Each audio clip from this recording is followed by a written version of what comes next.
Hi there guys! Finding a good modern flight simulator these days doesn't leave you with too many options. You can always stick with the classic Microsoft Flight Simulator, but what if you need something that can be full advantage of new gaming grade high-end graphics card? Is here the Liminal Research unveiled his new XPLANE11 Global Flight Simulator, a state-of-art flight simulator designed for more modern equipment. While many popular flight simulators are starting to show their age, XPLANE11 is a breath of fresh air in the genre, and breathtaking in it. With a complete disc booklet in hand, your first order in business will be make you sure you got the space. We didn't mention that XPLANE11 supports some stunning visuals, and that means a lot of space is needed to store all the details. The game requires a whopping 60 GB of space. Hopefully you got some extra room on your drive. Begin by placing the first disk into your internal DVD drive. The installer will start automatically, and it's easy to follow on the screen prompt, or probably you can download it. You need to swap out the disk after the another instruction indicate you complete the setup.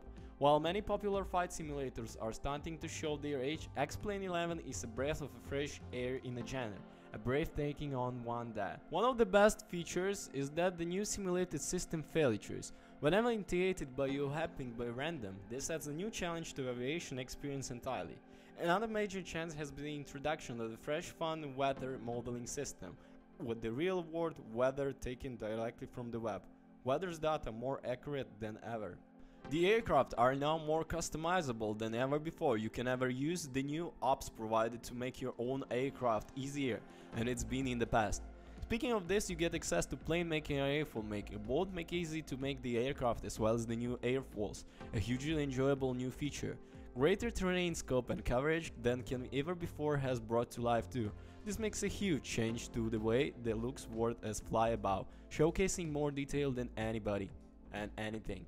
Since XPLANE11 runs after more robust software too, it can help to deliver a much more customizable range of features moving forward.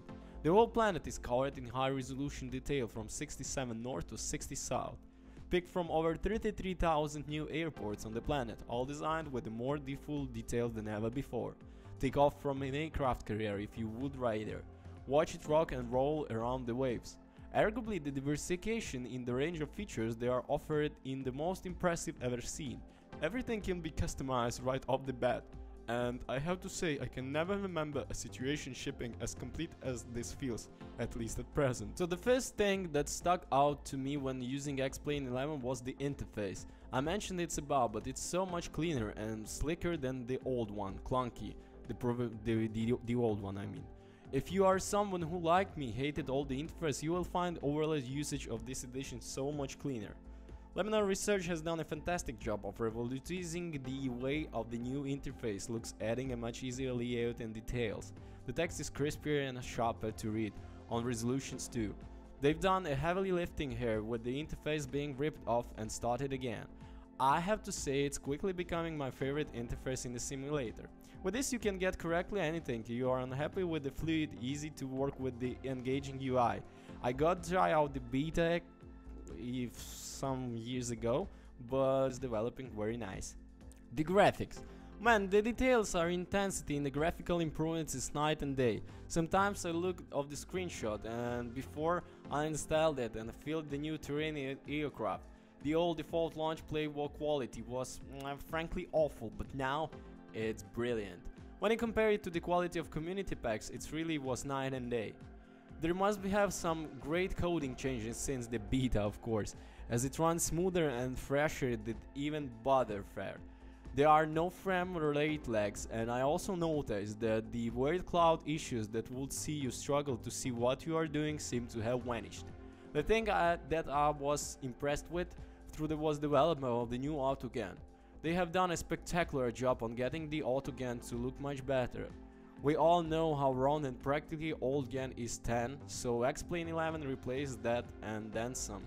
If you could lose a little more variety at the times of kind of buildings that you use, but the starting point is excellent. I remember even on release day being a little disappointed when V10 autogun system. So this is much problem. The graphical quality is pretty damn outstanding, especially for default simulation release. I usually found out that I lower to go the ground, the more frightened my PC would get. Overall, through the performance levels that I was getting are absolutely excellent. For a machine that definitely needs a bit of Cinderella treatment, I was very impressive to say the level of detail that was able to fly without seeing the performance fall off a cliff. My main worry was the version was being released that between the beta fear, you know, because I was playing the beta, so it's kind of pleasure when you expect something and it does. Thank you for watching. Bye.